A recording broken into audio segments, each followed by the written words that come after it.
comecei o basquete com 15 anos de idade, né? Lá pelos idos de 1966. Então já faz um bom tempo, né? Comecei a jogar. Eu pertencia a um clube do Rio de Janeiro, porque eu sou do Rio de Janeiro, né? Mas moro em Porto Alegre há 38 anos, então eu sou mais gaúcho do que carioca. E como lá no chama-se Clube do Otimismo, né? Um nome bem sugestivo, Clube do Otimismo. Eu participei daquele clube. Quando eu cheguei, fiquei um bom tempo querendo jogar, mas não tinha oportunidade, porque eu recém tinha 15 anos e as pessoas não me aceitavam. Como houve uma debandada do pessoal, muita gente foi embora, foram para outros clubes, né? Então ficou meio que vazio. Aí sobrou cadeiras, eu comecei a sentar na cadeira e comecei a praticar, né? Eu fiquei paraplégico com 3 anos de idade, né? Então eu frequentei muitos hospitais e centros de reabilitações e num desses lugares, acho que foi no centro de reabilitação chamado ABBR, também no estado do Rio de Janeiro, eles me encaminharam para o Clube do Otimismo. Foi onde eu conheci o Clube do Otimismo. Sentávamos nas cadeiras e batíamos a nossa bolinha, como diz a pelada, né? Mas depois que começou a aparecer professores, aí a coisa tomou um outro corpo, né? Uma coisa mais organizada, uma disciplina de horário.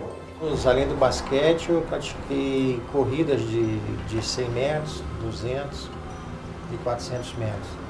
Pratiquei natação também, né? Naquela época não tinha cadeira adaptada. Hoje em dia você vai jogar basquetebol em cadeira de roda, tem uma cadeira específica, né? Na época pesavam quase 20 quilos, né? Hoje em dia você joga numa cadeira de basquete com 8, 10 quilos. Então, quando nós tínhamos que jogar jogos internacionais, quando a gente enfrentava uns Estados Unidos ou Canadá, eles já tinham essas cadeiras leves e nós as pesadas. Então o nosso esforço era bem maior do que o deles, né? Para minha surpresa, em 69 eu já estava sendo convocado para a seleção brasileira, com meus 18 anos, né? Aí foi a primeira vez que eu comecei a participar de jogos internacionais pela seleção brasileira. Foi na cidade de Buenos Aires, na Argentina. E nós disputávamos ali os Jogos Pan-Americanos. E nós conseguimos ficar em terceiro lugar, conquistando a primeira medalha dentro do basquete brasileiro, né? Apesar do nosso material precário, mas foi feito um bom trabalho e nós conseguimos dar a volta por cima e conquistamos o terceiro lugar. E nessa época eu fui apontado fui tido como jogador mais jovem da competição, né? Com 18 anos.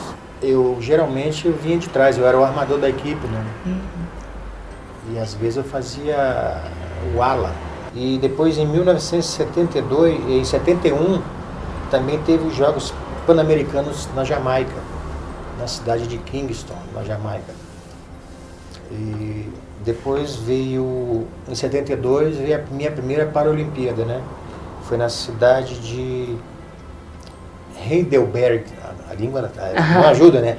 Heidelberg, na Alemanha. Eles nos davam as passagens, não era sempre, né? Quando eles tinham disponibilidade, aí eles nos concediam as passagens. E nós viajávamos, não gastávamos nada, né? Porque lá, o local onde se fazia as competições, eles davam a alimentação, dormindo, davam tudo, né? Então o nosso problema era só as passagens. A sensação boa de, primeiro, você estar ali representando o teu país, a tua nação, e também a sensação de você ter a tua realização pessoal, né? Isso é muito importante. Mas hoje em dia está bem diferente. Hoje em dia a cobertura da mídia, né? Na nossa época não tinha cobertura nenhuma, né? Depois veio 73, outros Jogos Pan-Americanos, no qual eu também participei, na cidade de Lima, no Peru. E depois veio também em 1975 outros Jogos Pan-Americanos na Cidade do México, no próprio México, né? Aí em 76 é que veio a segunda Olimpíada, Paralimpíada. Essa foi em Toronto, no Canadá, né? Nos Jogos Paralímpicos, nessas duas Olimpíadas, 72 e 76, nós ficamos entre os seis primeiros colocados. Acabou a Paralimpíada, nós fizemos uma excursão, né? Aí ele conseguiu, a gente jogou em Washington, né, nos Estados Unidos, em Paris, na França, em Roma, na Itália, e em Casablanca, em Marrocos. A gente fazia amistosos com equipes locais, né? Depois dessa excursão, nós tivemos em 77 o primeiro Mundial, né? Foi disputado na cidade de Aylesbury, uma cidadezinha da Inglaterra, foi em 77. Nós ficamos entre os 10.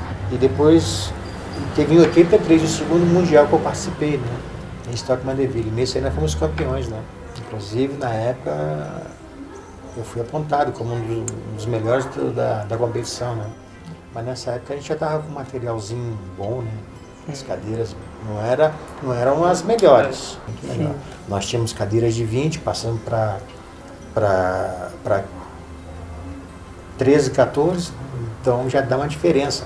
E depois a minha última competição foi num Pan-Americano. Nós ficamos em quinto lugar lá na cidade de Aguadilla, na cidade de Porto Rico. Na real, tudo começou com o basquete, né? O basquete é a mãe e é o pai de tudo que está acontecendo hoje em dia no esporte paralímpico, né? Então, tudo começou com o basquete, né? Lá pelos anos de 1958, 59, começou com o senhor Sérgio Del Grande, fundador do Clube do Paraplégico de São Paulo. E depois também Robson Sampaio de Almeida, no Rio de Janeiro.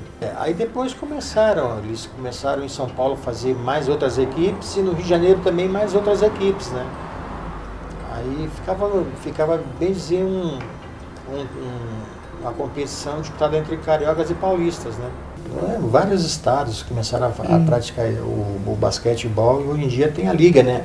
A Liga Nacional, onde o Campeonato Nacional da primeira, segunda e acho que até a terceira divisão.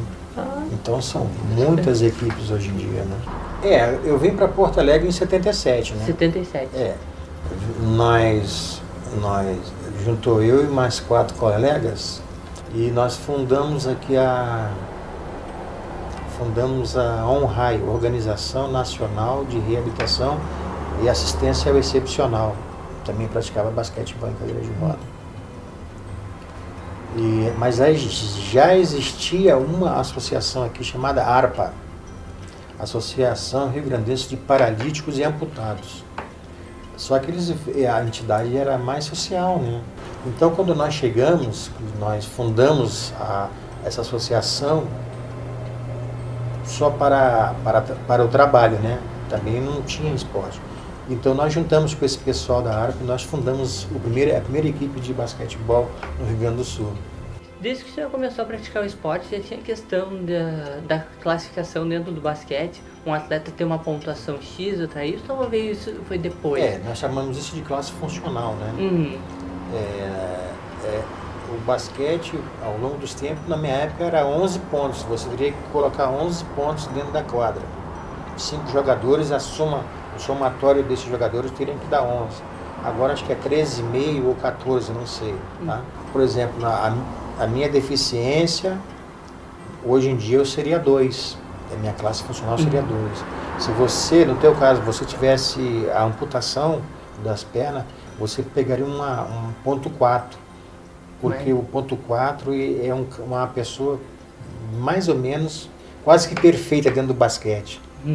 Então é a pessoa que tem a maior mobilidade de tronco, de equilíbrio, de se abaixar para pegar uma bola.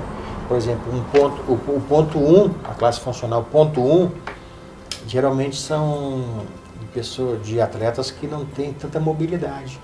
Como é que foi para o senhor assim, perceber que o senhor era um atleta?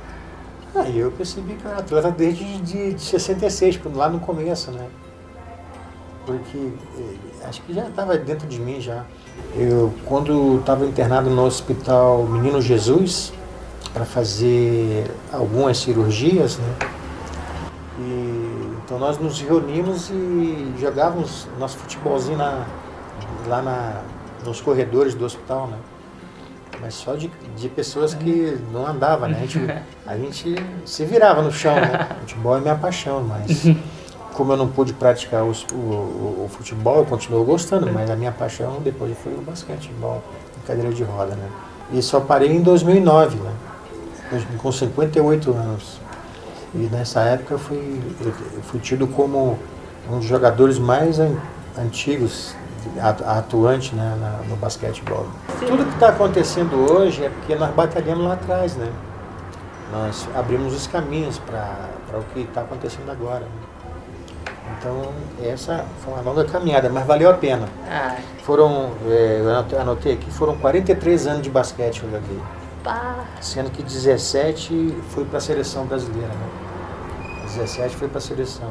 E foram 5 Pan-Americanos, 2 Paralimpíadas, 2 Mundiais e uma excursão. Então isso aí para mim valeu. A gente ficou um pouco emocionado, né? Que a gente viveu isso tudo aí. E a gente vê que as coisas continuam, né? Que a gente colaborou de uma certa maneira. E aí vai crescer cada vez mais o esporte, né, no Brasil. Então, eu sou grato a Deus por tudo que Ele fez por mim, dentro do esporte, né? Foi através do esporte que eu consegui tudo, né? Minha família, a minha paz com Deus, essas coisas, tudo isso, né? A minha casa que vocês estão vendo. Então, só tenho que agradecer.